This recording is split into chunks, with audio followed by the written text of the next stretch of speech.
বসেছি সঙ্গের আসে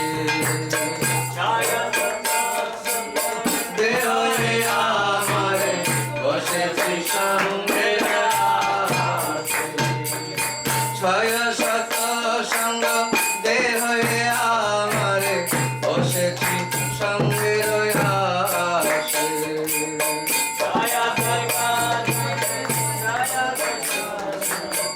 বসেছি সঙ্গের আসে একাকী আমার নাহি পায় বল হরি নাম সংকীর্তনে একাকী আমার নাহি পায় হরি নাম সংকীর্তনে একাকী আমার নাহি পায় বল হরি নাম সংকীর্তনে একাকী আমার নাহি পায় হরি নাম সংকীর্তনে তুমি কৃপা করি শ্রদ্ধা বিন্দু দিয়া দেহ কৃষ্ণ নাম ধনে তুমি কৃপা করে সদা বিন্দু দিয়া দেহ কৃষ্ণ নাম ধানে তুমি কৃপা করি শ্রদ্ধা বিন্দু দিয়া দেহ কৃষ্ণ নাম ধনে তুমি কৃপা করে সদা বিন্দু দিয়া দেহ কৃষ্ণ নাম ধানে কৃষ্ণ সে তোমার কৃষ্ণ দিতে ধর তোমার শক্তি আছে কৃষ্ণ সে তোমার কৃষ্ণ দিতে তোমার শক্তি আছে কৃষ্ণ সে তোমার কৃষ্ণ দিতে ধর তোমার শক্তি আছে কৃষ্ণ সে তোমার কৃষ্ণ দিতে তোমার শক্তি আছে আমি তো কাঙাল কৃষ্ণ কৃষ্ণ বলি ভাই তব পাছে ভাছে আমি তো কাঙ্গাল কৃষ্ণ কৃষ্ণ বলে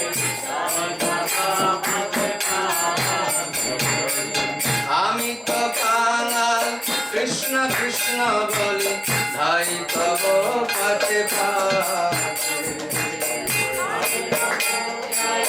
কৃষ্ণ কৃষ্ণ বলি ভাই তব পাছে ভাছে ওহে বৈষ্ণব ঠাকুর দয়ার সাগর এ দাসে করুণ করি বৈষ্ণব ঠাকুর দয়ার সাগর এ দাসে করুণা করি ওহে বৈষ্ণব ঠাকুর দয়ার সাগর এ দাসে করুণ করি বৈষ্ণব ঠাকুর দয়ার সাগর এ দাসে করুণা করি দিয়া পদ ছায়া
Is considered as the seventh Goswami.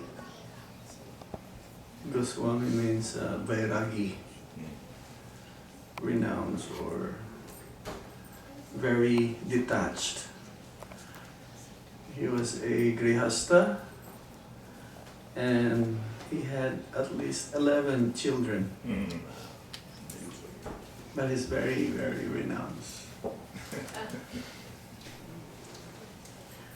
He has one song, Manasa Deho Geho, Yoki Chumor, Arpilu Tua Pade, Nanda Kishore. Whatever is mine, mind, my house, my family, everything is yours, Nanda Kishore. Son of Nanda Maharaj, that means Lord Krishna. That should be the mood of the Vaishnava. Vaishnava doesn't mean only in sannyasi or brahmachari. Grihastas also, vanaprastha. Oh, venerable Vaishnava. I wanted to introduce. That's okay. My name is Janardhan Swami.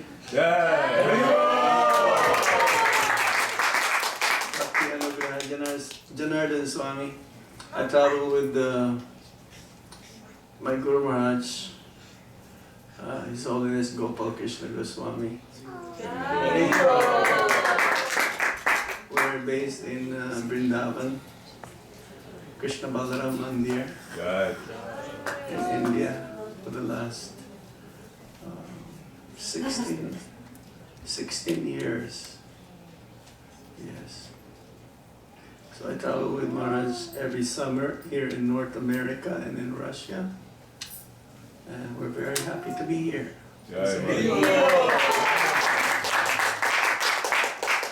So the title of the song is Oh Hey Vaishnava Thakur from Saranagati. Srila Bhaktivinoda Thakur, he wrote many songs, poems, songs. Saranagati means surrender. So this is the translation.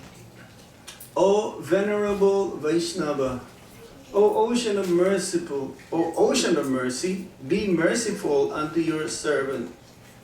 Give me the shade of your lotus feet and purify me. I hold unto your lotus feet. The feet of the Vaishnava is considered as lotus. Prabhupada says that the last most beautiful thing that you will find in this world is the lotus flower. The lotus flower is very special because it's underwater, but at the same time it's not wet. It's not touched by water. And that means that these personalities, the Vaishnavas means devotees of Lord Vishnu, and they are very rare. We're just trying to become Vaishnavas right now. We're not Vaishnavas yet. Because Vaishnava means no more material desires. 100% surrender unto the Supreme Personality of Godhead. Vaishnavas, Bhakta, they're all the same, both. Okay, what's the password here? I got it. No password.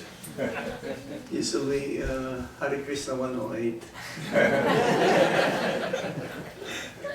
So, Lord Krishna's lotus feet is also considered lotus compared to lotus. Lord Krishna's body, different parts of his body are compared to they're lotus. Like lotus eyes, lotus face, lotus lips, lotus hands, lotus feet. because lotus means beautiful. And Lord Krishna's body is compared to lotus also. And the most difficult part, or most difficult lotus flower to be found is, where do you go? Where do you go here? It's a blue lotus flower. No, you cannot find this so easily. You have to go to the Himalayas, on top of the mountain, where very, very special. You may not find it. It's considered as celestial. Wow. We've seen many in Vrindavan, white lotus flower or pink lotus flower. They sell them in front of the Krishna Balaram Mandir to be offered to the deities. Teach me to control my 6 passions, rectify my 6 faults, bestow upon me the 6 qualities, and offer unto me the 6 kinds of holy associations. Now this is a little difficult. My 6 passions. The 6 passions are those pertaining to words, the mind, anger, tongue, the stomach, and the genitals. Now these 6 passions, they were described in the Nectar of Instruction by Srila Rupa Goswami. Is the first verse. The first verse of the Sri Upadesamrita, explaining that anyone who can control these 6 urges, it's too loud. It was good already. Okay. Thank you. The tongue, that means words mean the tongue. The tongue has 2 functions, to vibrate and to taste. So in order to control the tongue, you vibrate Krishna conscious, Harikatha, or take prasadam. The mind, the urges of the mind. The mind means subtle body. Our body, our material form is composed of 8 material elements: earth, water, fire, air, ether, which are gross. And then there's the mind, intelligence, and false ego. We don't see the mind. The mind is considered as the 6th sense. It's the center of all of our senses. If we can control the mind, we can become peaceful. And if you are peaceful, then you are happy.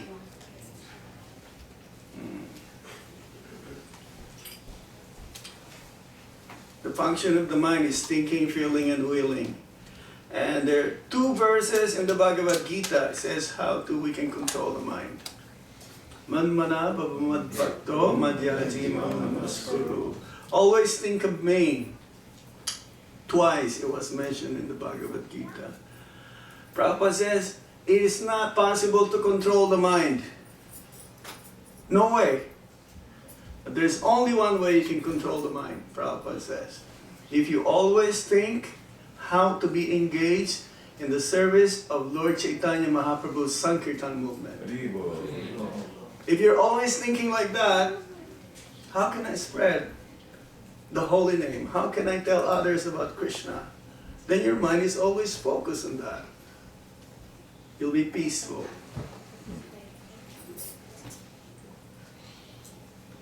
Anger.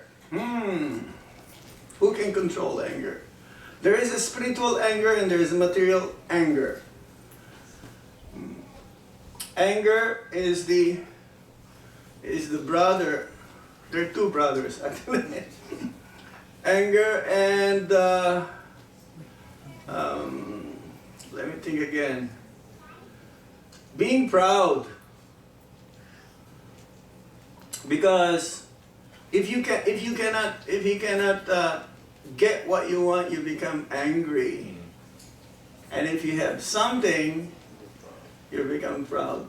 And if you're proud, that means you're also envious. Automatically. Yeah, the tongue, the words, the stomach.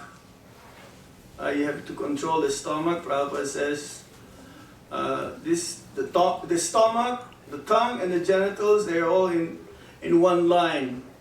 And Bhaktivinoda Thakur says, the most difficult of all the senses, the most difficult to control is the tongue. We pray that Sarira Avijaja, before we eat. Of all the senses, the tongue is the most voracious, difficult to control.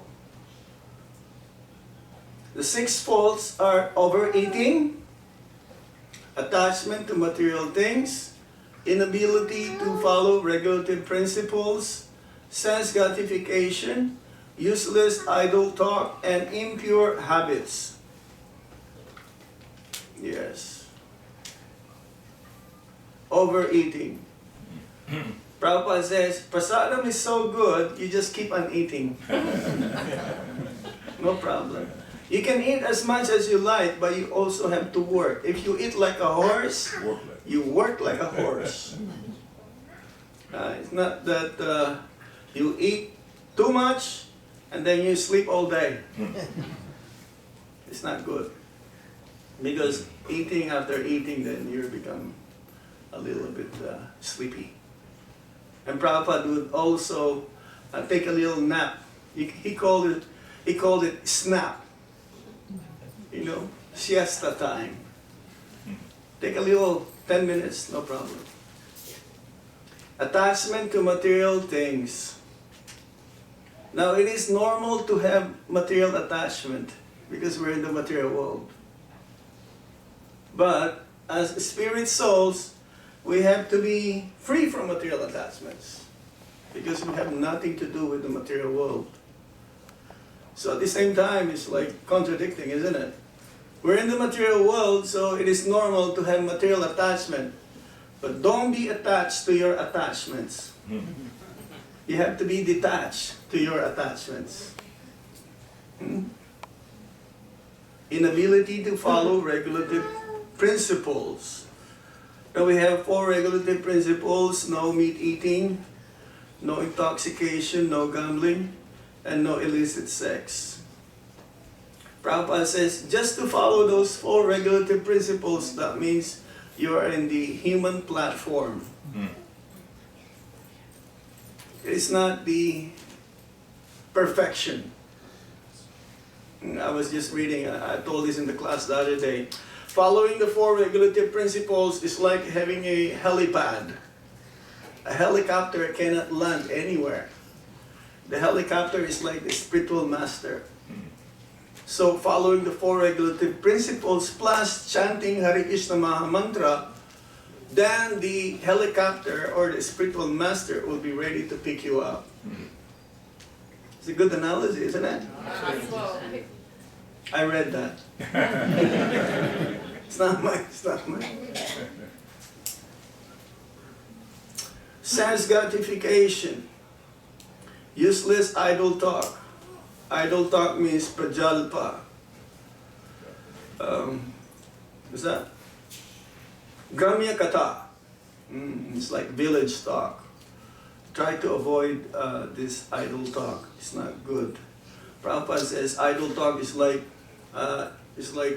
the frog croaking, and then the snake is able to detect where is that frog.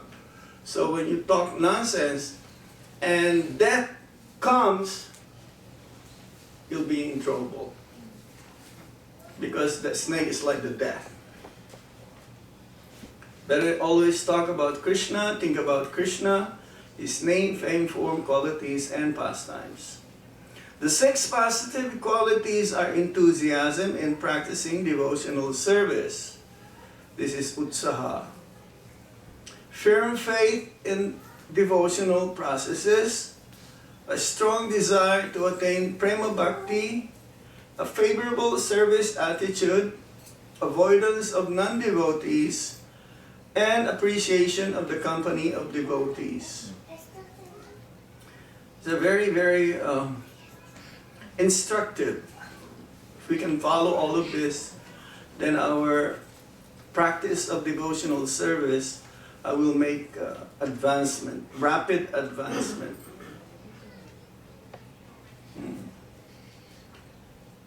6 methods of association are to go to an assembly of devotees, like this one, to invite devotees into one's home, like this one again, to discuss and hear devotional topics, which we will hear when Maharaj comes, to take the Mahaprasad, that's the first part.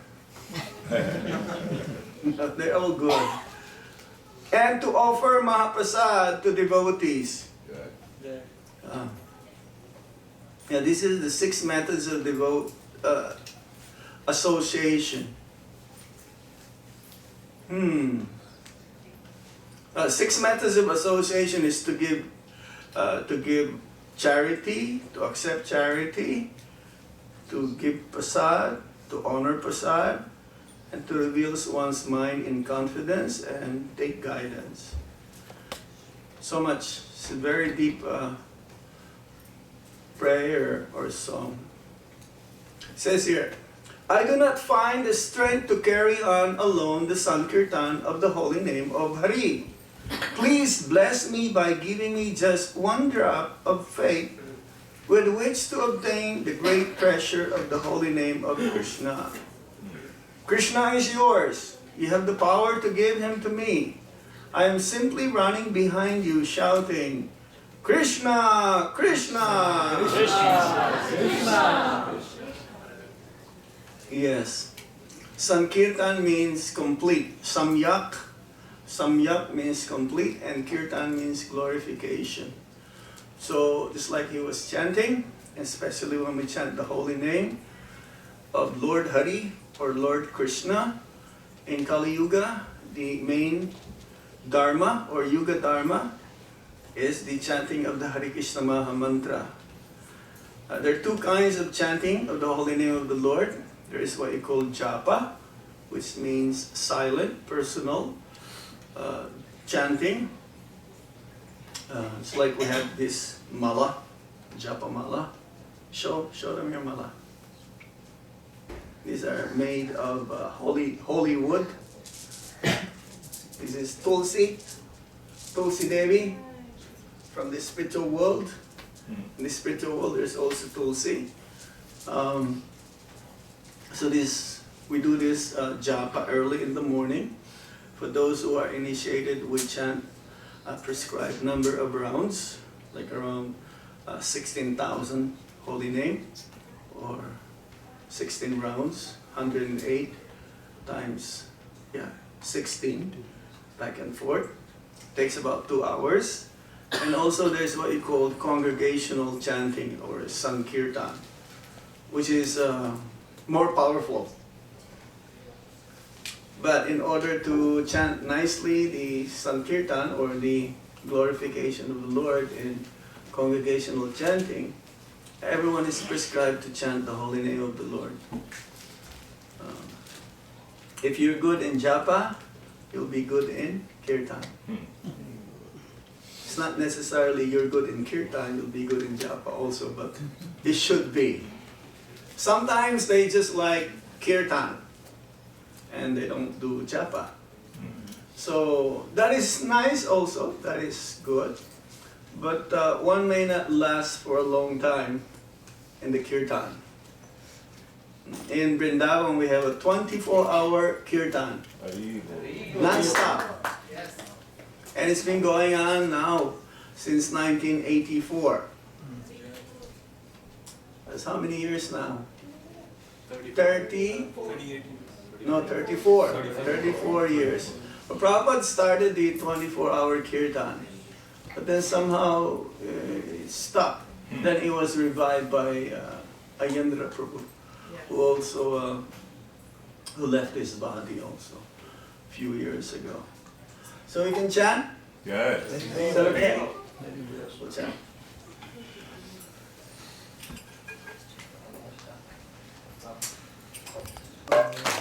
Krishna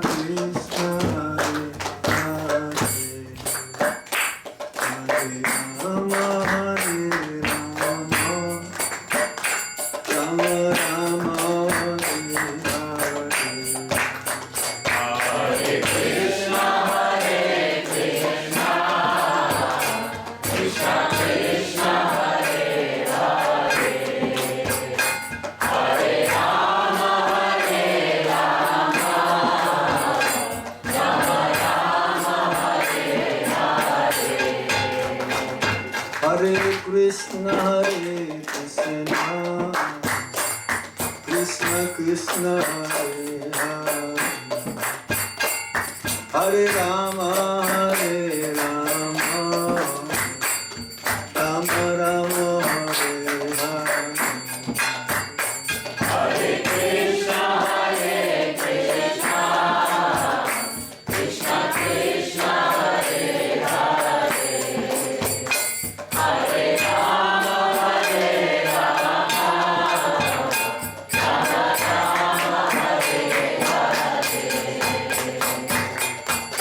Hare Krishna, Krishna Krishna, Hare Hare, Hare Rama, Rama Rama, Hare Hare. Hare Krishna, Krishna Krishna, Hare Hare, Hare Rama, Rama Rama, Hare Hare. Hare Krishna, Krishna Krishna, Hare Hare, Hare Rama, Rama Rama, Hare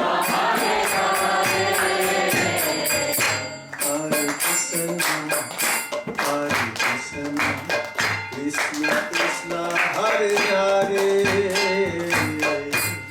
Hare Rama, Rama Rama, Hare Hare.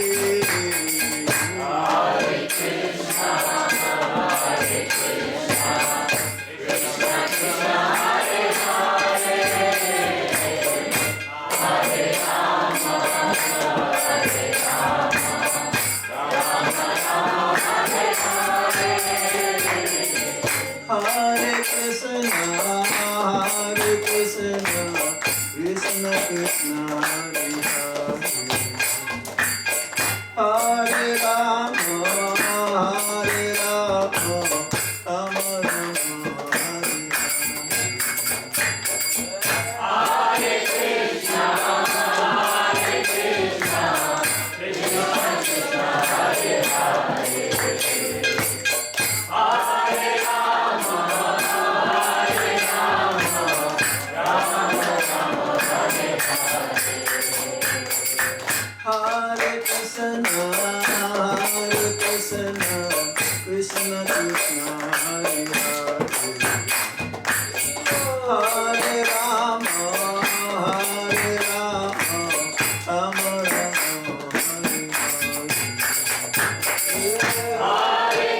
Hare Krishna, Krishna Krishna, Hare Hare, Hare Rama, Rama Rama, Hare Hare. Hare Krishna, Krishna Krishna, Hare Hare, Hare Rama, Rama Rama, Hare Hare. Hare Krishna, Krishna Krishna, Hare Hare,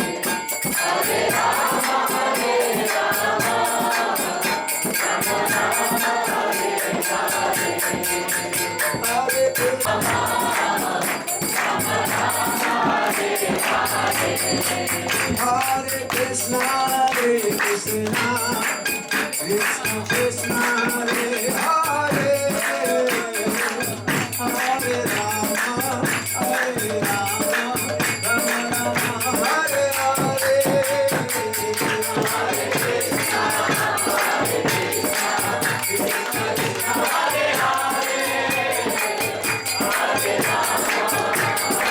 Rama, Rama Rama, Hare Hare. Hare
Krishna Krishna Hare Hare Hare Rama Hare Rama Rama Rama Hare Hare Krishna Hare Krishna,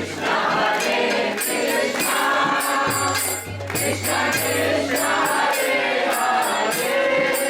Hare Hare, Hare Rama Hare Rama, Rama Rama Hare Hare.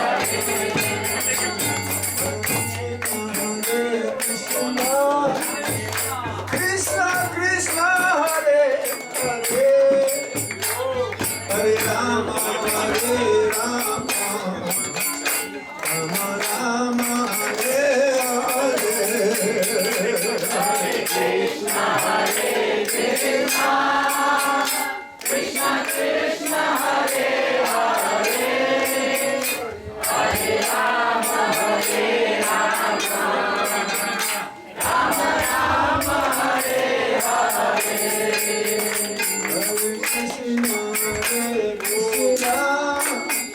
Krishna Krishna Hare Hare Hare Rama Hare Rama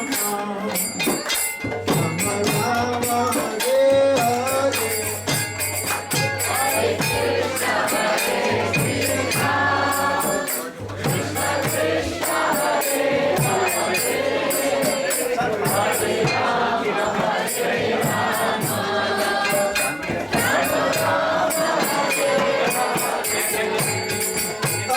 Krishna Hare Krishna, Krishna Krishna Hare Hare, Hare Rama Hare Rama, Rama Rama Hare Hare. Hare Krishna Hare Krishna Krishna Krishna Hare Hare Hare Rama Hare Rama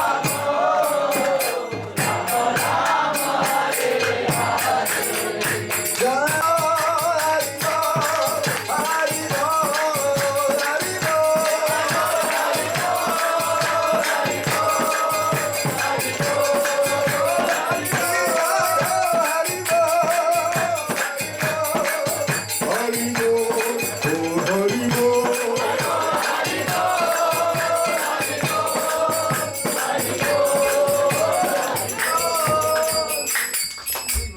Hare Ki. I just want to make sure everyone is awake. Can everyone please raise both their hands? And those of you who have 4 hands, you can lift all 4 of them. Together. Hare Krishna, Hare Krishna, Krishna Krishna Hare Hare, Hare Rama, Hare Rama, Rama Rama, Hare Hare. So just for those of you who are not able to come into this room, and so they have made arrangements that every one of these rooms there is a TV screen and it is being broadcast live. So you can hear and you can see Maharaj from another room, because I don't think everyone can fit into this little room. And I just wanted to see, for those of you who are here for the first time, show of hands for the first time. Anyone else here for the first time? So first of all, we want to thank you so much for coming, and I hope you enjoy this beautiful event. I can assure you that after 45 minutes or 1 hour of hearing Krishna Katha, that you'll have some deep spiritual realizations, and you have to make sure that before you leave you have some nice prasadam. So, program will continue, but before we do, I wanted to introduce to you His Holiness Gopal Krishna Das Goswami Maharaj Ki. Sorry, Maharaj?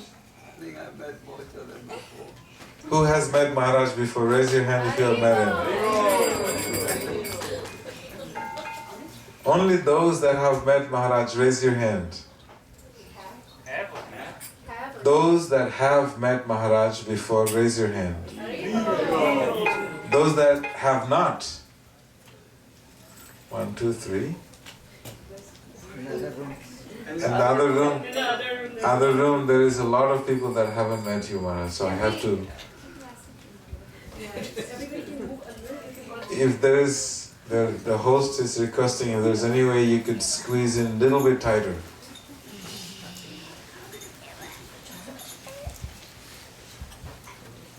Vaishnavas are always showered, they always smell nice of chandan, tilak, so you don't have to worry. Move up a little bit more.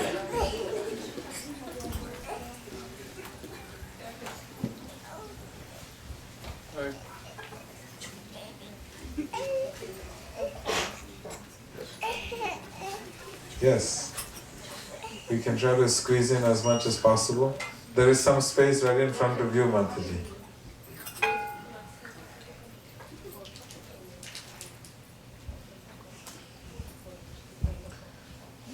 His Holiness Gopal Krishna Das Goswami Maharaj is a very dear disciple of Srila Prabhupada. He is one of the senior disciples of Srila Prabhupada. And he had taken the instructions of Srila Prabhupada to his heart and he made it his life by dedicating every waking moment. I'm sure also in his sleep he's doing preaching. But every waking moment he has spent in thinking of how to serve Srila Prabhupada and his mission. And the result of that is that he has built dozens of massive temples to glorify the Supreme Lord. Just in Delhi alone, Srila Prabhupada had instructed him to build, I think, 12 temples or 13 temples, Maharaj. I was told Prabhupada had instructed him to build 12 temples, and now there is already half a dozen or more big temples in 14 temples.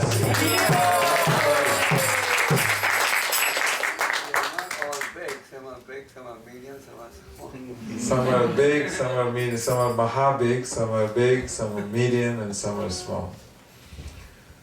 So this is an expression of Maharaj's dedication to taking Srila Prabhupada's instruction to heart. And he extensively travels around the world, inspiring devotees in their spiritual lives. You may think he's only here, but every weekend he's in a different part of the world spreading Krishna consciousness. So when I say every waking moment, it's actually a fact that he is just, even on the plane, he's doing some service. I don't want to give you too much details of how he is thinking of how to spread Srila Prabhupada's mission. He's an initiating guru in ISKCON. Being a guru is not an easy task. To deal with so many issues, so many people's problems, but he takes that burden for Srila Prabhupada. All over the world, he's inspiring devotees. When I say all over the world, not just America and India, he's there in Russia, he's there in South Africa. He travels all over the world to inspire devotees. So we are very fortunate and grateful that Maharaj is here with us today. And he's also the top book distributor in the world, which is one of our main services.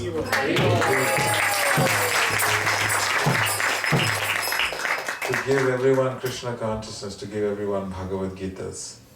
He personally goes out and he inspires devotees to go out and distribute Srila Prabhupada's books. So thank you so much, Maharaj.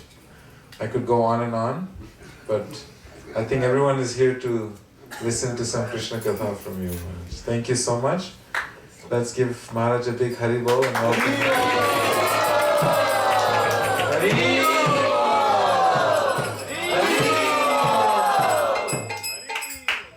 I forgot to announce that we, along with him, traveling with him, is Bhakti Janardhan Swami. Who travels with Maharaj wherever he goes, particularly in North America and Russia.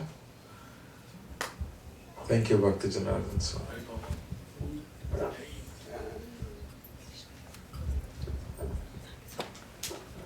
And a few other people traveling with me. One is Vishnu Nam Das. He is the Vice President of the Ahmedabad Temple. One is Dr. Gopal, who is a professor at which university? He's a PhD from Oxford and a professor at which university? University of Evansville. He's also traveling with me.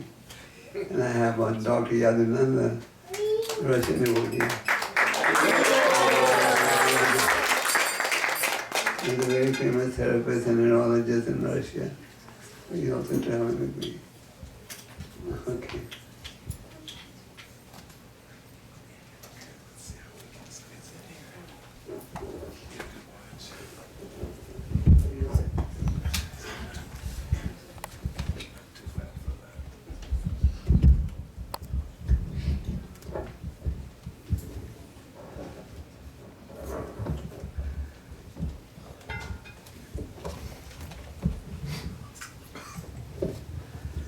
Hare Krishna. Hare Krishna.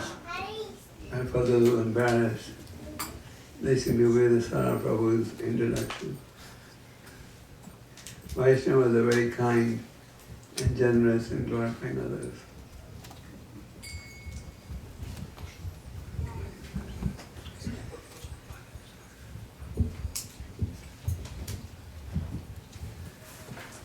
So yesterday evening in the temple we spoke on the independence of America and what is real independence. This morning we spoke on verse in the fourth canto that talks about unity amongst devotees. And I was thinking today evening we'll talk about Bhagavad Gita. Is that okay? Yeah. I was told that many new devotees will be coming, so I thought we could discuss Bhagavad Gita.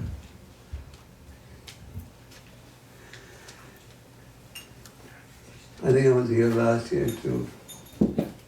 Okay.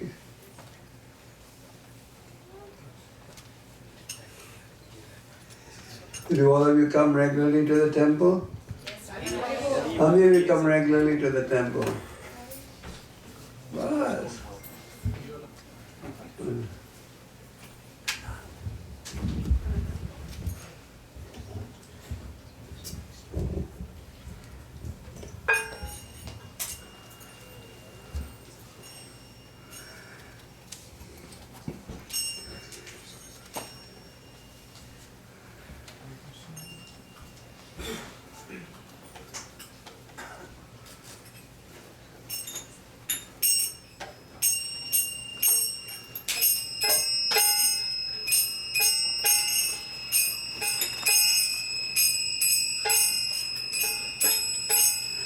Jai Ram, Ram,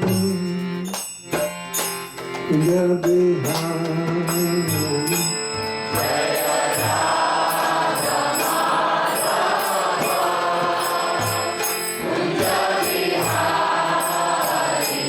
Jai Radha Madhava, Jai Bihari.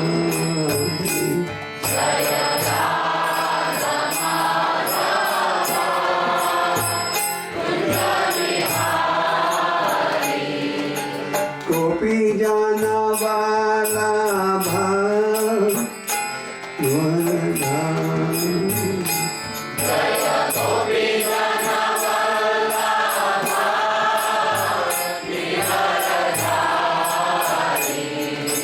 Gopi jana wala bhagwan.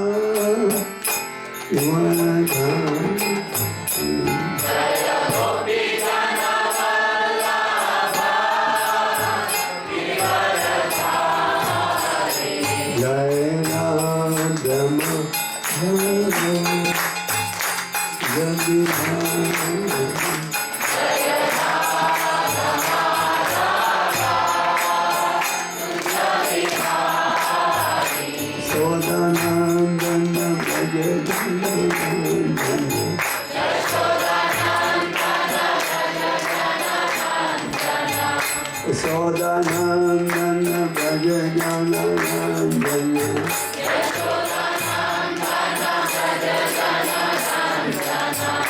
Jamnatira Anachari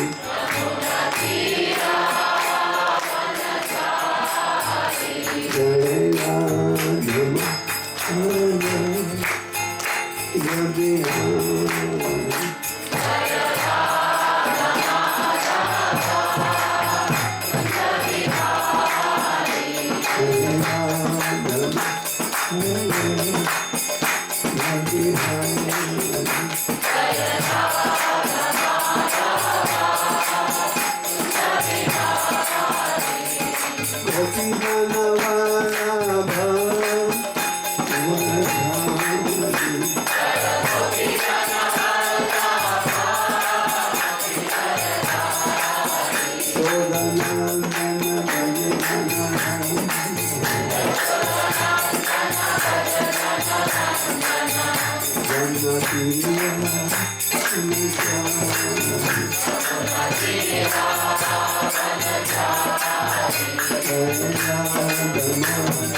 Dhamma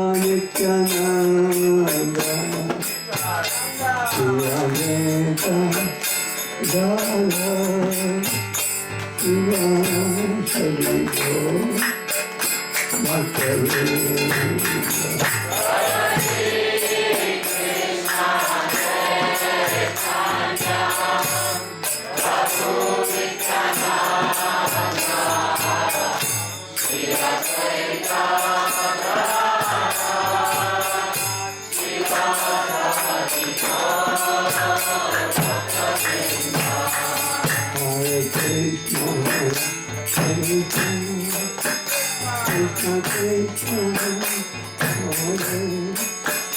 Hare Rama Hare Rama Rama Hare Hare Hare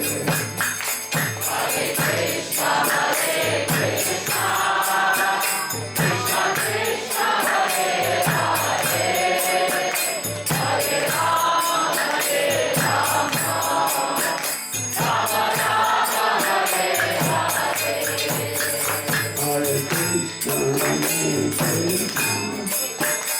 Krishna Krishna Hare Hare Hare Rama Hare Rama Rama Rama Hare Hare Hare Krishna Krishna Krishna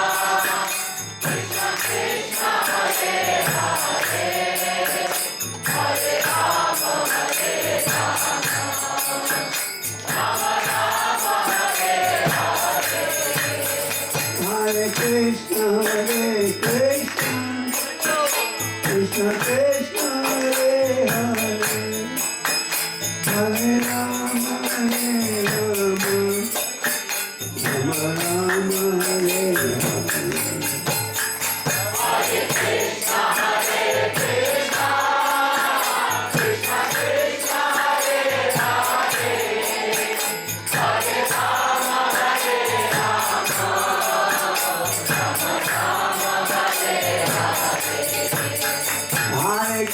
Rama Hare Krishna Krishna Krishna Hare Hare Hare Rama Hare Rama Rama Rama Hare Hare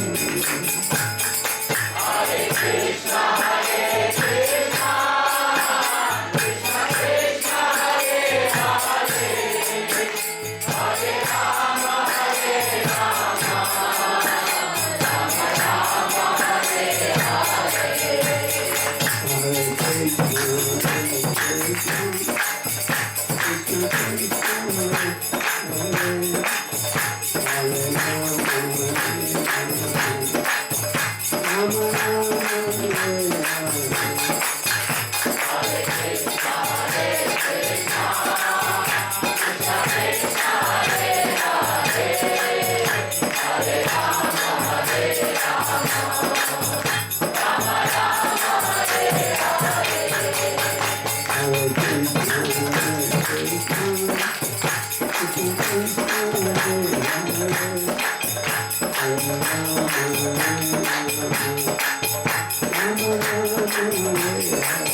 Jai Vishwapad Goswami Shabbichar Bhakti Swami Prabhupada Maharaj Ki ISKCON Atlanta Yada Ki all glories to the Lord.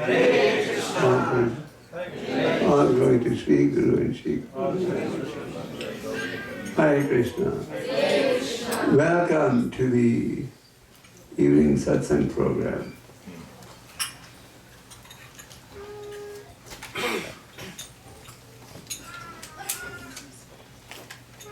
And to say that after speaking all day, give a class in the morning, in the evening the voice is a little censored. So you'll have to bear with that. Om Namo Bhagavate Vasudevaya. Om Namo Bhagavate Vasudevaya. Om Namo Bhagavate Vasudevaya. Om Namo Bhagavate Vasudevaya. Om Namo Bhagavate Vasudevaya. Om Namo Bhagavate Vasudevaya. Om Gyan Timanandasya Anandana Shavakaya. Chakshurmilitam Yena. Tasmai Shri Gurave Namaha. Shri Chaitanya Krishna Savitam Yena Bhutale. Swayam Rupa Tadamaham. Tadati Swapatam Kitam. Jai Shri Krishna Chaitanya Prabhu Nityananda. Shri Advaita Gadadhara. Srivasadi Gaura Bhaktavrinda. Hare Krishna, Hare Krishna, Krishna Krishna, Hare Hare. Hare Rama, Hare Rama, Rama Rama, Hare Hare. Srila Prabhupada encouraged us to read the Bhagavad Gita every day. Prabhupada often said, I read my Gita myself every day. So he was emphasizing that even though I've translated it, I still read it every day. Prabhupada had first translated the Bhagavad Gita when he was in India. As you probably know, how many of you have read Prabhupada Lilamrita? Okay. Those who haven't read it should read it. So Prabhupada, before he went to the West, he had translated the Bhagavad Gita in the early 40s. And Prabhupada was looking for someone to help finance the printing. As you know, Prabhupada was struggling to establish Krishna consciousness. And his constant meditation was, how can I fulfill my Guru's order? Which was? Take Lord Chaitanya's teachings to the Western world. So Prabhupada was struggling and looking for someone to help finance of publishing. Then finally he found somebody who said, okay, show me the manuscript and then I'll look into it. And when he came back to Calcutta, he found somebody had sold the manuscript. Like in India they sell Radhi, old paper. Somebody thinking this was useless and sold it. Just imagine, years of hard work. And at that time, Prabhupada didn't have any secretaries, no computer, no typewriter. The whole thing was done by hand, his own handwriting. Thousands of pages. And when he discovered the manuscript had been sold by the servant, he did not get discouraged. He sat down and translated the Gita again. Prabhupada at a certain point changed his residence to Radha temple in Vrindavan. He had 2 rooms over there. One room he oversaw the Samadhi of Rupa Goswami and Jiva Goswami. He derived great inspiration from these Samadhis. And in the other room, Prabhupada would cook, and that was his kitchen. And Prabhupada was so determined to translate and print his books that he would take a rickshaw, a horse rickshaw called Thanga, from Mathura, from Vrindavan to Mathura, and take a 3rd-class compartment train, then go to Delhi, take a cycle rickshaw to go to Chibiwara, a place where he was printing his books. And then, after printing the books, he would personally go from one library to another, requesting them to buy these books. So finally, as you know, in 1965, Prabhupada sailed for America. And in 1966, ISKCON was established. He registered a society called International Society for Krishna Consciousness. When the society was being registered, many people suggested, Swami, don't call this International Society for Krishna Consciousness. Call it International Society for God Consciousness. Prabhupada said, no, God has to be specific. And he insisted. And it was incorporated in this course. Prabhupada had a revised manuscript that he had translated. So he sent 2 of his disciples, the late Brahmananda Prabhu, we had a godbrother, Brahmananda. He rendered a lot of service to Prabhupada in the early days. He was so committed to Prabhupada. So Prabhupada sent him and another devotee,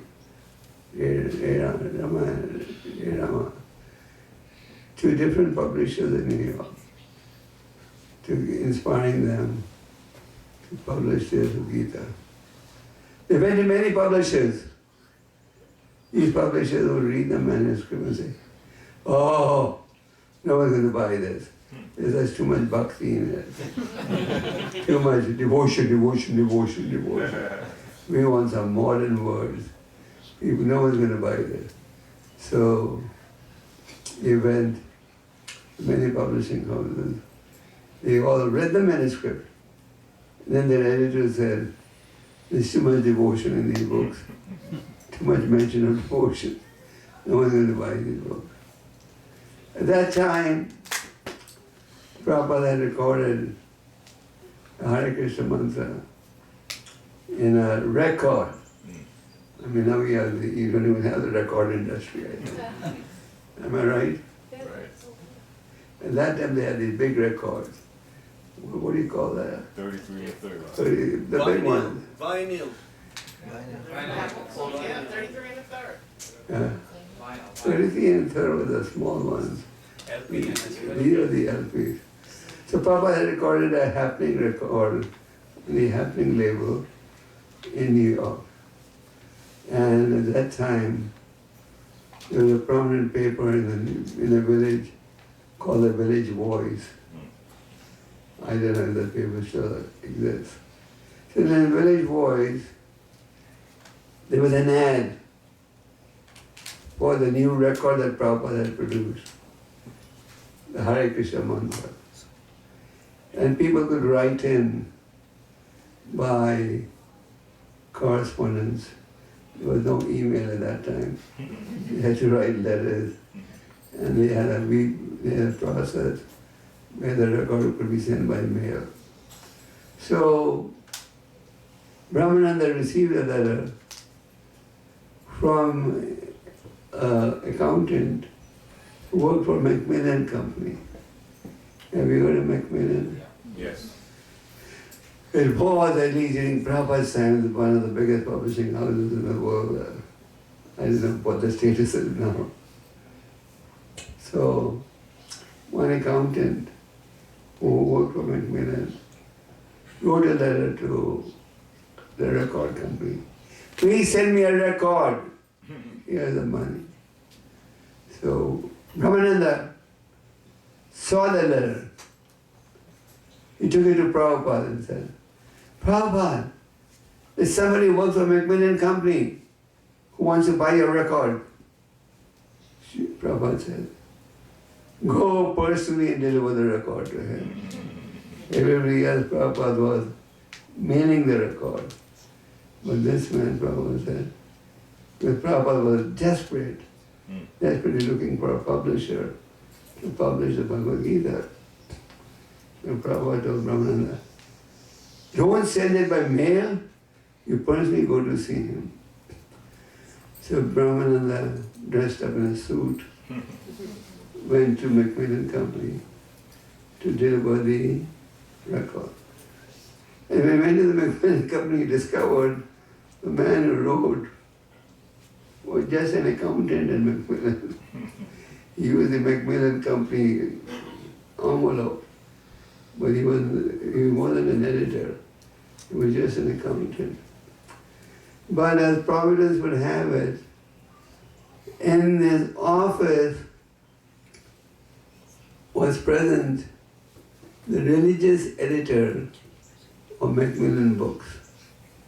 So when Brahmananda went there with the record, the accountant introduced, here is Mr. So-and-so, the editor of our religious section, to Brahmananda. So Brahmananda was very dedicated and smart.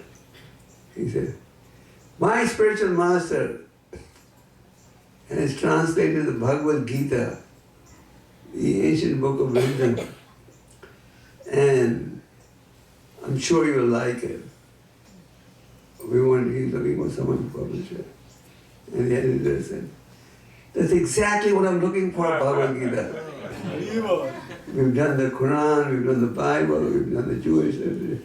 We're looking for somebody who has a Gita. So Brahmana went back to Prabhupada with this news, and Prabhupada, take the manuscript and go the next morning. So Brahmana went the next morning, met the editor, and he saw it. Said, okay, we'll publish it. And that's how the first Macmillan edition got published. So Bhagavad Gita contains the essence of the vast Vedic knowledge. The Vedic knowledge is very vast. Even if you were to read every day of your life, still by the time you end, do people die in Atlanta? They don't. Someone told me people don't die in Atlanta. Do they?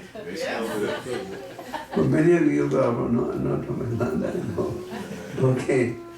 So by the time you end the body, you'll end up reading only a small fraction. So the entire knowledge of the Vedas is summarized in the Bhagavad Gita. Lord Chaitanya Mahaprabhu was on the tour of southern India. And Lord Chaitanya was traveling with his devotees. And wherever they would go, people from great distance would come and see them. And just by seeing them, they would begin to chant and dance.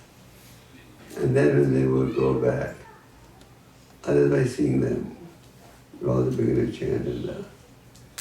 And believe it or not, this way Lord Chaitanya converted entire South India to the path of Vaishnava.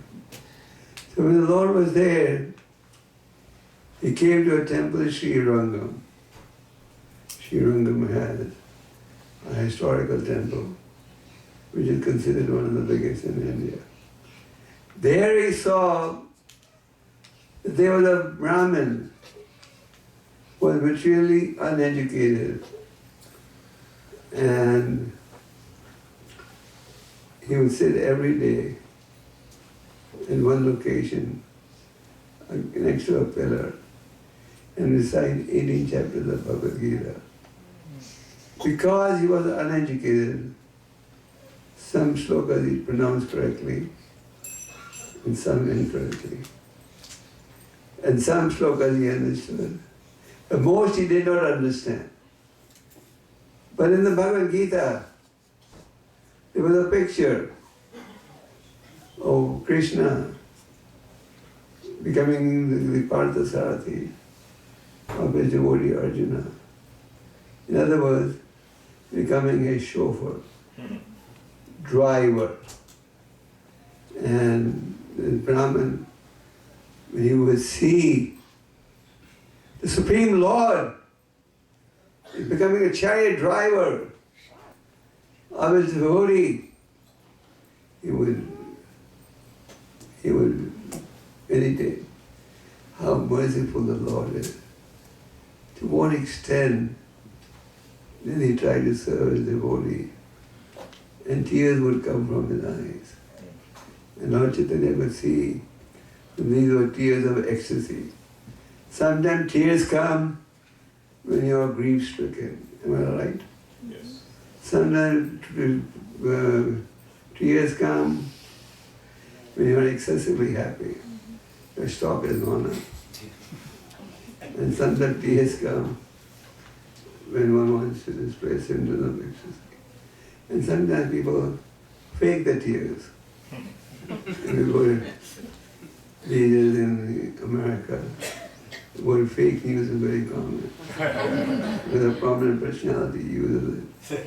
So you have fake news, you also have fake tears. And there are a lot of sahajiyas who manifest fake tears. So these tears were genuine. Lord Chaitanya could see that. So he asked the Brahmin, what is it in the Bhagavad Gita that's making it display these tears? So then the Brahmin explained, I am materially uneducated. People laugh at me because they know I'm uneducated and they think I'm pretending to be spiritual, religious. But my Guru told me, please recite 18 chapters of Gita every day. So I try to do that. Some I understand, some shlokas I don't.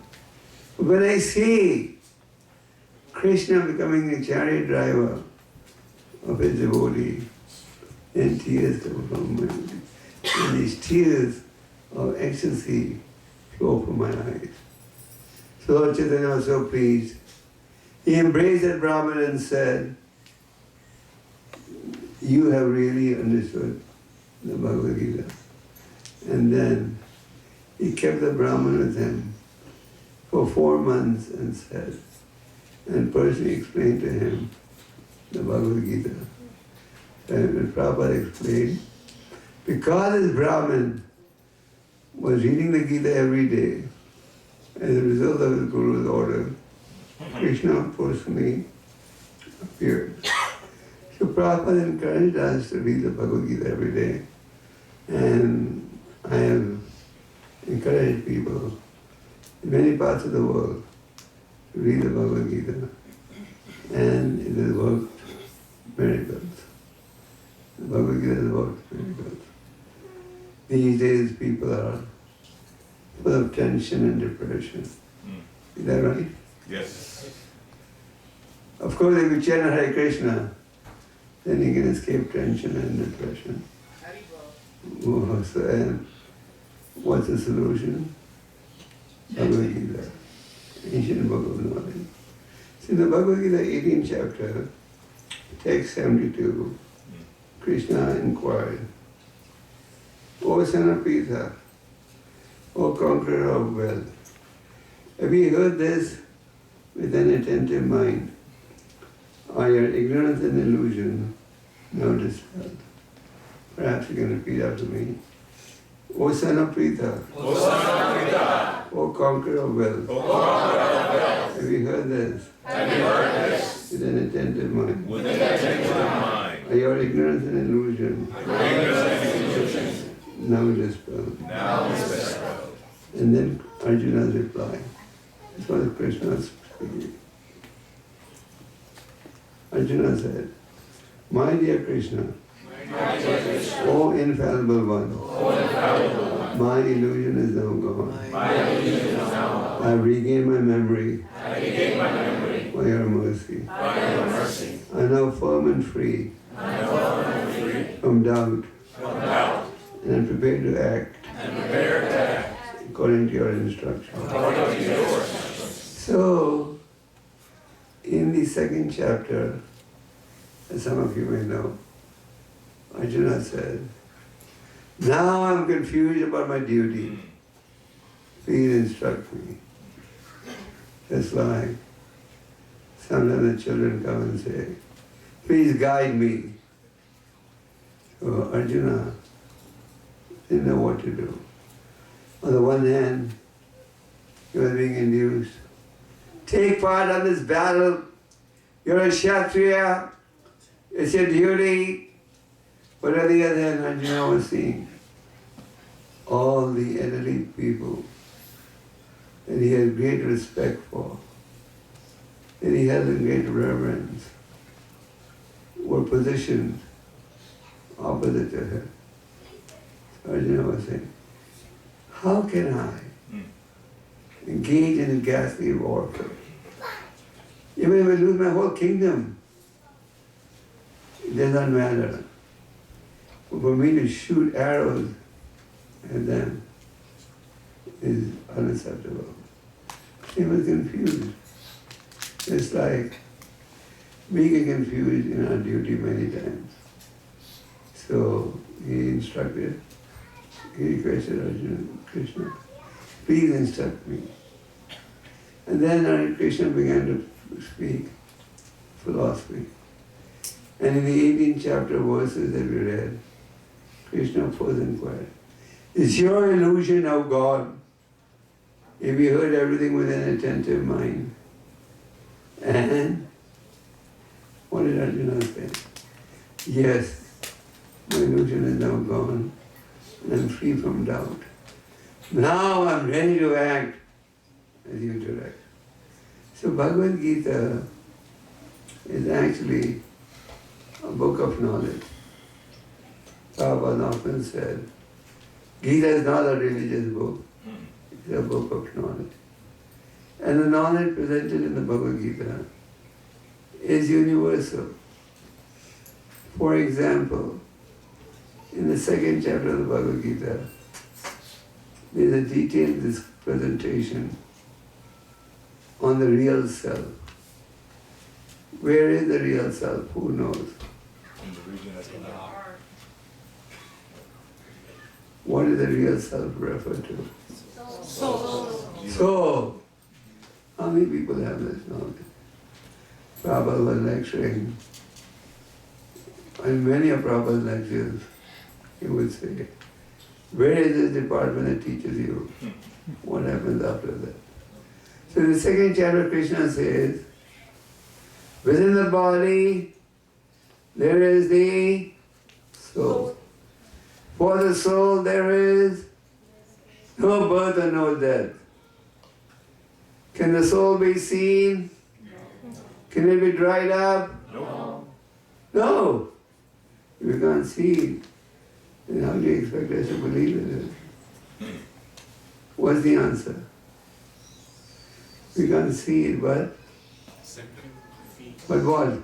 Consciousness. You can feel it. You feel it by the presence of consciousness. And what's the measurement of the soul? 1/10,000. The tip of your head. It's not 1/10,000 the length of your hair. Don't be under that illusion. Because the length of the hair. And the ladies will have bigger souls than a man. There was a yogi who had a sika, which was 1 kilometer long.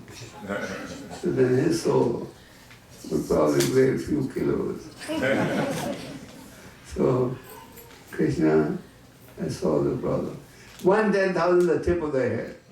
It means regardless of whether it's a male or female, the soul is the same. And Krishna gives a nice example. Just like we discard our old clothes and wear new clothes. The soul leaves one body and takes on another body. So this is important to understand why. In the absence of this knowledge, what do most people think? Yeah, who is speaking? Yes, sir. What do? That they're their body. They think without this knowledge that we're the body. They think that with death, everything finishes. Is that right? Yes. With death, everything finishes. Now, why do they think in this manner? Because they don't want to think that they are accountable for anything. The moment they accept the eternity of the soul, the moment they accept the eternal nature of the body, the eternal nature of the self, they will have to admit there is reward and punishment. Even the Bible says, what should I do if I gain the whole world but suffer the loss of your eternal soul? You may gain the wealth of the whole world. You may have the wealth of all the millionaires put together. But if you lost the soul, what did you gain? So the point we're trying to make is, what Bhagavad Gita is preaching is not some Hindu philosophy or philosophy meant for the Indians, but a universal philosophy. Today Prabhupada's Bhagavad Gita has been translated in more than 85 languages of the world. And people are reading it all over the world. Why? Because it answers all your questions. So one question we have is, who am I? Where am I coming from? Where am I headed for? When you enter into any country, do they ask you for a passport?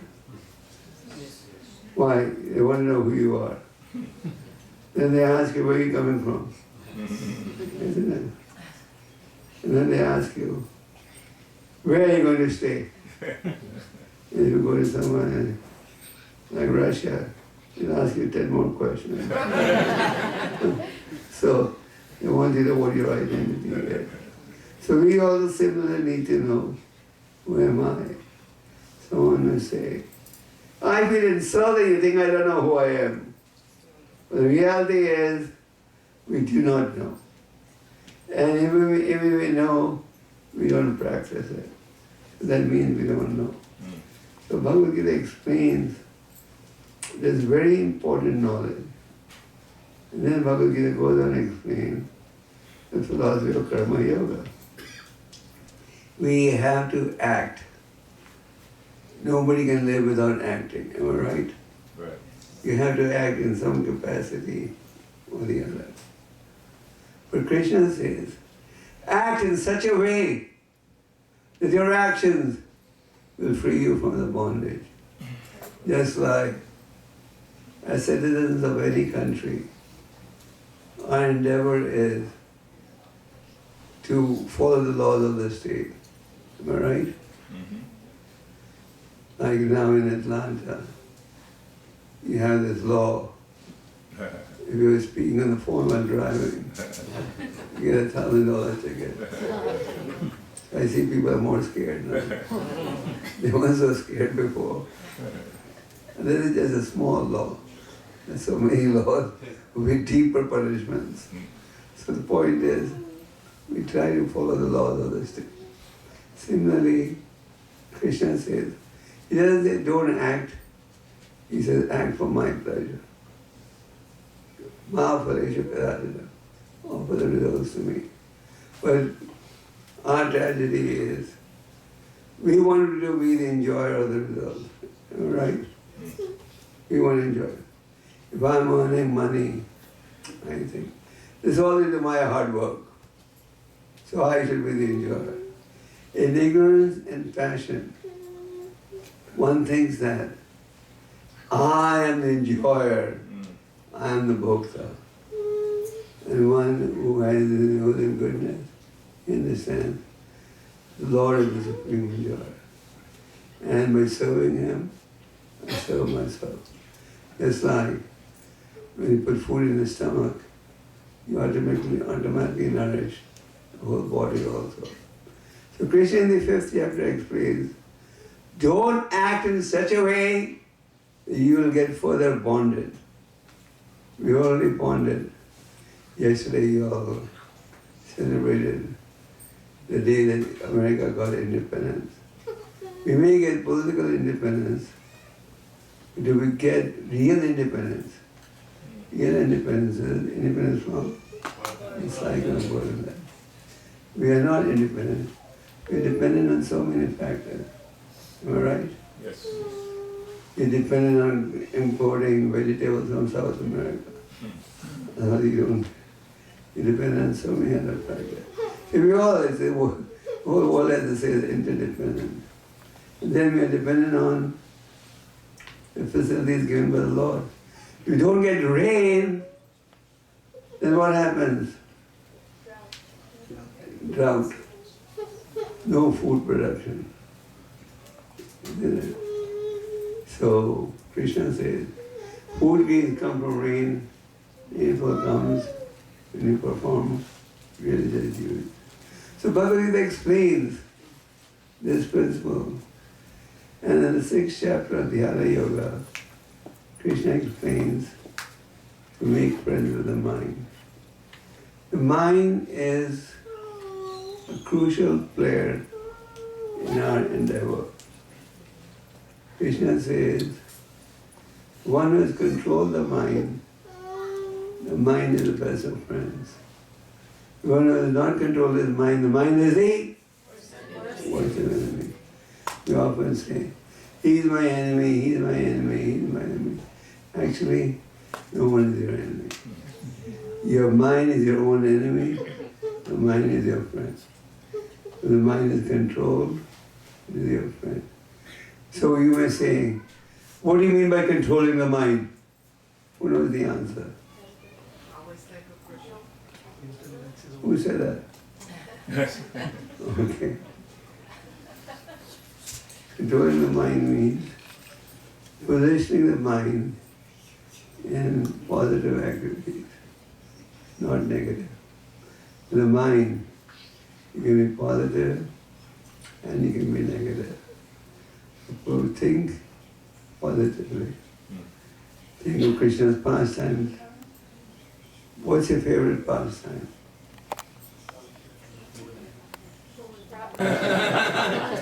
Is that the meaning? No, what this means is, the body, mind and senses serve the Lord. Not that you don't engage the body, mind and senses in service to the Lord. Use all your facilities in service to the Lord. So, Bhagavad Gita enlightens us. Just like we go to school, get enlightened, we also need to cultivate spiritual knowledge. We must cultivate material and spiritual knowledge side by side. That is real success. So our request to all of you, how many of you have Bhagavad Gita as it is at home? I knew the response would be 100%. I expected that. Next question. How many of you read the Bhagavad Gita every day? So 100% have the book, 15% read the book. How many of you read it at least twice or thrice a week? So our request is, make it a habit to read the Bhagavad Gita every day. And that will help you. You may say, no time, no time, no time. Once in the early, before Prabhupada came to the West, he would publish a paper called Back to Godhead. And now that same paper is published in a magazine format. So Prabhupada wrote an article in one of the Back to Godhead. And the title was, Sorry, No Time. And that Prabhupada said, Prabhupada was preaching to a very important man who was working for the government of India. And Prabhupada was preaching to him to be Krishna conscious. And the man said, Swamiji, sorry, I'm very busy, I have no time. And the next day, he had a heart attack. And he died. So Prabhupada said, sorry, no time. So we say sorry, no time. But as they say in English, time and tide wait for no one. Does time wait for anyone? No. You tell old age, give me 5 more years. I'm not ready. You tell disease, my Medicaid papers are not ready. Trump has blocked the Obamacare. Wait till I get some new insurance policy. Will it wait for you? No. The time and tide wait for no one. Time goes on clicking. There was a famous devotee writer, Chanakya Pandit. He gave us knowledge that is at par with the Vedic knowledge. So Chanakya Pandit said, Ayusha Kashana Ekapina Navasana Kotivi. A minute lost cannot be made up with the wealth of the entire world. You will waste a minute. You know, we value money. We value position. We value everything. But we don't value time. We don't care how time is spent. Chanakya said, if you waste even 1 minute, you can't buy it back with the wealth of the whole world. So don't waste time. And the Bhagavatam says in the 2nd canto, with the rising and setting of the sun, the duration of everyone. But one who uses his life in service of the Lord is being reduced. Do we realize when the sun is set, 1 day less left in your life? Did anyone realize that? Yes. Well, those who read the scriptures realize it. By and large, people don't realize it. They just take things for granted. So Arjuna accepted Krishna's instruction. And now, first Krishna inquired, did he hear it attentively? So what does this mean? This means that when we are chanting the holy name, when we are reading the books, we should read them attentively. Don't use the books, scriptures, as a sleeping pill. You know what's a sleeping pill? Any of you use sleeping pills? Anyway, it's a secret. We're not going to tell you. So, people use the secret sleeping pill to fall asleep. So sometimes people have a habit to fall asleep while reading. They're half asleep and they start breathing and they become fully asleep. So read the Bhagavad Gita and the holy name attentively. Krishna inquired from Arjuna, did he hear this knowledge attentively? And Arjuna said, yes, I heard it attentively. Now I'm ready to act according to your direction. So we read the Bhagavad Gita, chant the holy name, stay in devotee association, then you will understand the importance of spiritual life. So friends, all of you sitting here, have some degree of interest in spiritual life. Some of you may be very interested, some may be partially interested, some may be inquisitive. But the fact remains that you are here because you have some element of interest. Am I right? Yes. How many people in this room don't chant the mantra every day? Oh, how many of you chant around 1 round a day? 2 rounds a day? 3 rounds a day? I think you are not understanding my language. I think I was speaking Greek. How many of you chant? How many of you chant 1 round a day? Now I spoke English. How many of you chant 2 rounds a day? And how many of you don't chant at all? Okay. So everyone chants at least 1 round a day and 2. Of course you could chant more, it's not offensive, but at least you're chanting. So there are devotees in this audience, some chant 16, some chant less, some are beginners. But the fact remains that everyone sitting here has some interest in spiritual life. So our request is, read the Gita every day. It will help you have a peaceful mind. These days people often say, I'm stressed out at work. Is that a common statement? Yes. They say, my company just wants to exploit my enemy. In Japan, they have a culture where if you don't work hard, you get fired.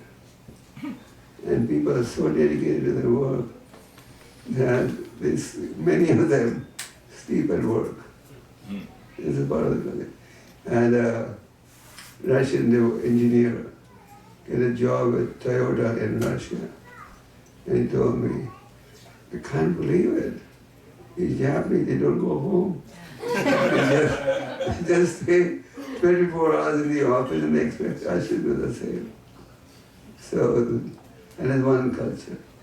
So the point is, we stay in devotee association, you'll be inspired to you'll be inspired to progress spiritually. And reading the Bhagavad Gita will save you from stress, anxiety. I was recently talking to psychologists in Washington. They're devotee psychiatrists, very high levels of psychologists. And they were telling me what type of cases they get. So people under depression, families are falling apart, etc. Just because we lack spiritual knowledge. So this spiritual knowledge of the Bhagavad Gita will give you peace. Therefore Krishna says, Brahma Bhuta Prasanatma. One who reads the Gita will all be joyful and happy. So you want to be joyful? Yes. But when you want to be joyful by going to the Bahamas, how many want to be joyful by reading the Bhagavad Gita? Most people think if we go to the Bahamas or the West Indies or somewhere else. In India they think we go abroad. In India they'll advertise, fly to London and be happy. And in London they'll advertise, fly to India and be happy. In Atlanta they may say, fly to California and be happy. And in California they may say, fly to Atlanta and be happy. So people are always thinking the grass is greener on the other side. But friends, the grass is not green anywhere. That is simply an illusion. Whether you live in India or in America, the sevenfold miseries won't leave anyone. So read the Bhagavad Gita daily, and that will give you a peaceful life. Hare Krishna.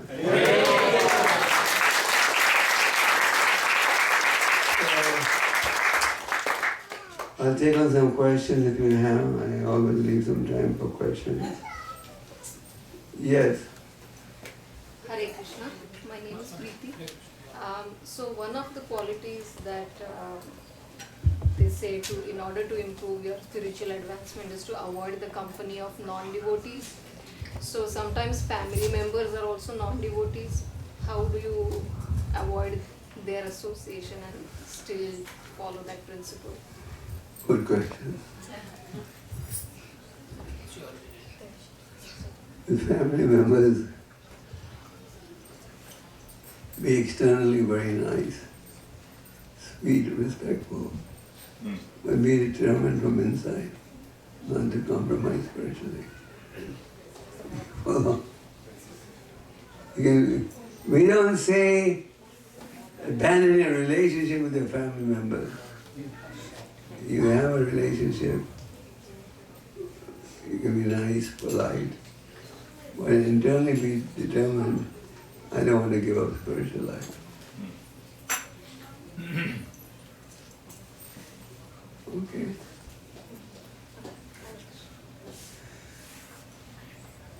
That's a common problem everywhere. The family members think you're wasting your life. You're spoiling your children's life. You're ruining them. They don't understand. They are ruining in the absolute spiritual knowledge. Okay, any more questions? Bhagavad. Want to say a few words, Bhagavad? No, just have a question. Prabhuji, You can refer. can you take the mic so that everyone I can speak loud. No, there are people are sitting in other rooms also, so it will be easier. Hi Krishna, as you were referring to in the second chapter of Bhagavad Gita, where Arjuna tells Krishna, Sishastiham Sarimam Tvam Prapanam, I'm your disciple, a soul surrendered unto you. But then, just maybe 2 verses after that, Arjuna concludes by saying, but Govinda, I shall not fight. So I find that to be a little bit interesting, if not confusing, how he's saying, I'm your disciple, I'm surrendered, indicating that I'm ready to take your instruction. But then he says, before Krishna even begins to instruct him, I'm not going to fight. So that was Arjuna's confusion. Fight or not fight. So he wants to be Krishna, surrender to Krishna, but at the same time, he doesn't want to fight. That's the whole problem. And that is the mood that instigated the Gita being spoken. Arjuna really didn't know. Act, not act, act, how to act. So any more questions? Hare Krishna Maharaj. You spoke about What you depression. ask? Yeah. My name is Mohit. You spoke about people being depressed and sometimes giving up on their life. That is something which we had been, seeing for a while about people who have been in debts or who have failed relationships. But of late we are seeing people who are very accomplished, who are doing well in life, who are rich. Recent examples of Kate Spade, Anthony Bourdain, people who are living very good lives, and even they committed suicide. So, gave up on life. So, what is it that is driving people who are so accomplished to give up their life? The simple fact that material success doesn't give you real happiness. We are in the illusion. If I go to America, if I get my green card, if I get my citizenship, if I get a secure job, I'll be happy. But in material life, you can never be happy. And in material life, your desires go on multiplying. It's not that you become a millionaire and you're satisfied. The millionaires of the world are becoming richer, as you know. They have the money, they can expand. But that doesn't give them real happiness. Whereas a poor man who takes shelter of the holy name is satisfied by his chanting the holy name. Material success doesn't bring happiness, but spiritual success brings happiness. You never hear a spiritualist committing suicide, a genuine spiritualist. The suicide rates all over the world are increasing, and especially in the first world countries, the suicide rates are an all-time high. Sweden, Japan, and so many other countries. Even in America, I don't have the figures with me now, but I remember it's increasing. It goes to prove the fact that material success doesn't give you real happiness. And why do people commit suicide? They're in so much anxiety, they think if it becomes suicide, the whole show will end. But suicide is against the laws of God. When you commit suicide, the repercussion is you become a ghost. You're worse off. It's like somebody runs from a prison. The suicide is a false process to free yourself from misery. But because people are in ignorance, they don't know. About a month ago in India, I read one so-called guru in Madhya Pradesh. He shot himself. Forget what his name was. He was politically connected. So my point is, if you're a genuine sadhu, you will never dream of suicide. Even if you have to undergo suffering, you will think, oh, I deserve something 1,000 times more. The Lord has minimized it. Okay? More questions? More questions? Yes. Hare Krishna Maharaj. My name is Divya. Since we were talking about suicide, what about like very advanced yogis who willingly give up their life, like in samadhi? I mean, how would... Well, that is different. They are engaged, of course they don't willingly give up their lives, the Lord has to agree to. We all come to the world with a certain quota or lifespan. Nobody willingly gives up. But when the time of death comes, a devotee, somebody who has practiced spirituality, does not fear death. Just like a student, if he had been studying all along, he's not scared if the exam comes tomorrow.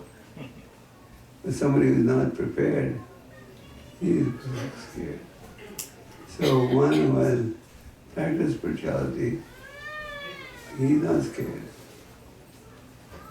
So yogis, they don't voluntarily give up. They are prepared for death because they have practiced spirituality.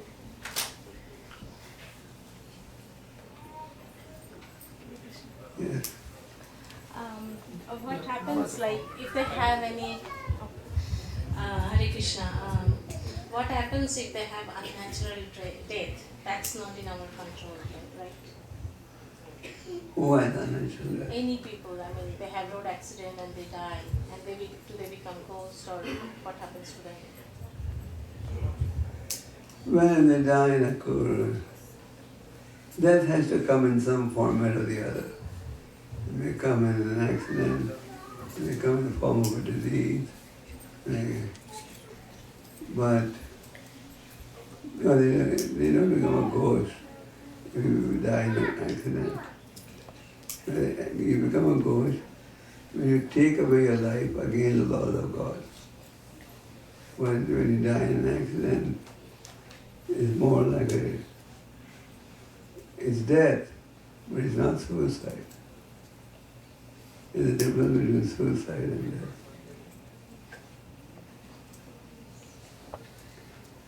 More questions? I have one more question. That is, should we give our organs, like donate our organs after death? Is it advisable? I'm not going to answer that question. It's up to the individual. Do Vaishnavas, do they have any like rules, like should not or? Mataji, can you speak on the mic so that It's do Vaishnavas have any rules like they No, should not or something? No, we have cases where one devotee gave an organ to another senior devotee. It's allowed. There are cases even in our society where this has happened. But is it good? I mean, should we do it? Sounds like you're planning to give one. Devotees more during this whole food. Who? I will fix to I could whole body. Who? My husband. Very nice. Any more questions? If somebody wants to voluntarily give up an organ, he can. Any more questions? no more question. No? I have an Over here. Yeah. Asking questions is a sign of intelligence. You're testing everyone's IQ. Hare Krishna, Maharaj, thank you for the class. Will you touch a little on, you were explaining that spiritual life, with engaging in spiritual life, reading Bhagavad Gita, that we'll become happy. Will you touch a little on the fact that there are also, there will be suffering as well? I mean, sometimes I think, I wonder if the children see suffering amongst the devotees and think, wait a minute, this is not happiness. Would you speak a little on that, please? It's not, we don't say that if you read Bhagavad Gita, read Bhagavatam every day, chant 16 rounds, you will not fall sick. We don't say you won't get old, and we don't say you won't die. These basic miseries are going to strike everyone. But there's a difference. A devotee, when he has to go through suffering, he knows the cause of the suffering. And he knows the cure to the suffering. The cause of the suffering is we're all in material existence. We're all here because we have rebelled at some time or another. And we all have our history of karma. Krishna says, if you surrender to me, I'll minimize it. But he doesn't say it becomes zero. Prabhupada used to give an example. The High Court will sentence you to 10 years in jail. And when you appeal, it gets reduced to 5 years. The punishment is still there, but it's reduced. So we don't say, you read the Bhagavad Gita every day, you never have to have doctor darshan. We don't say that. It will be misery. But you also taking care of the cure. Where the materialist doesn't know the cause of distress, doesn't know the cure of distress. You agree? Okay, any more? Yes.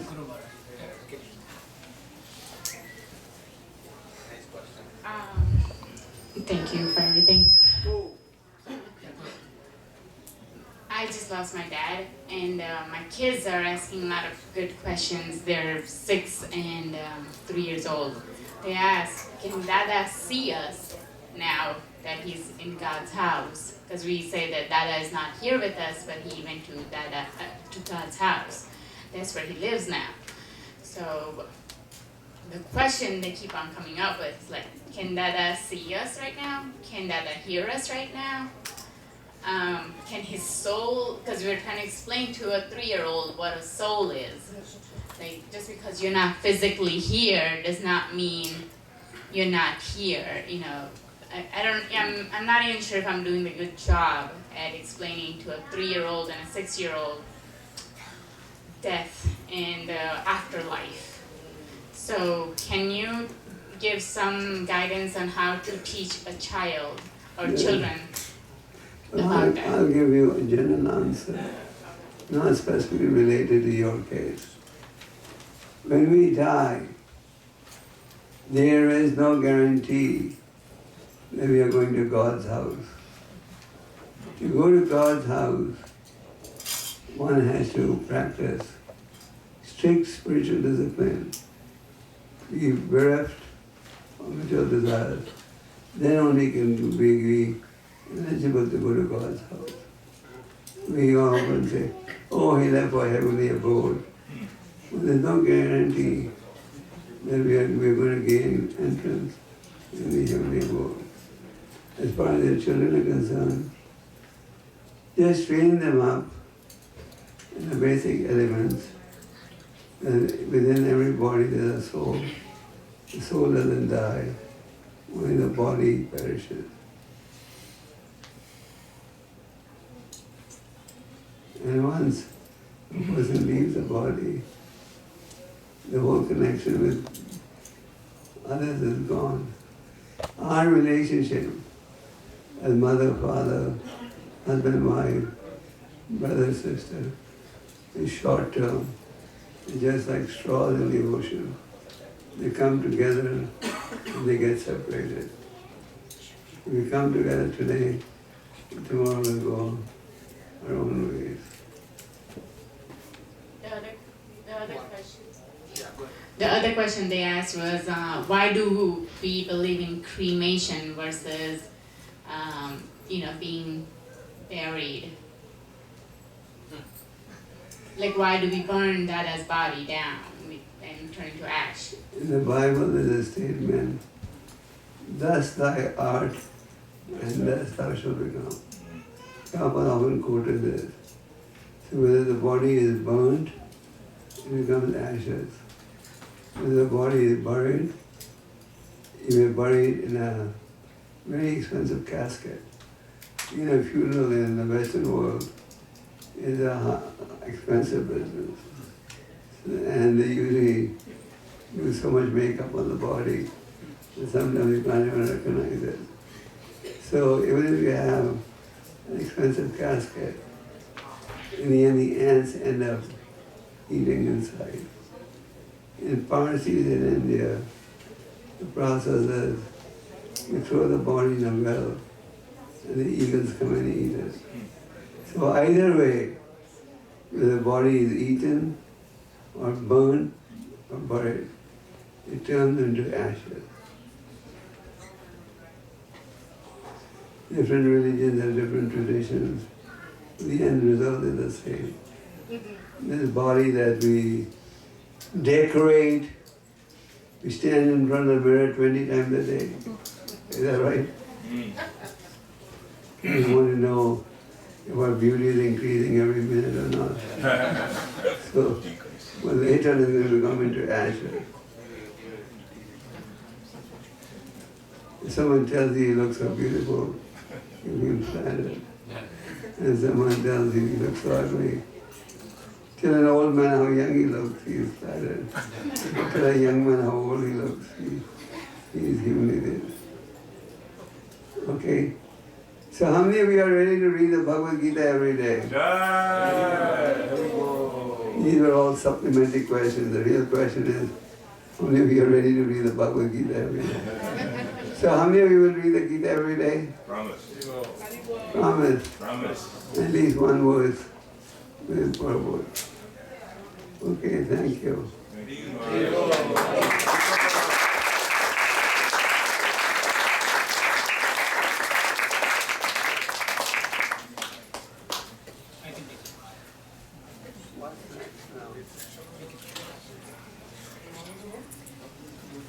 Raj, you have a program tomorrow? You know the mic,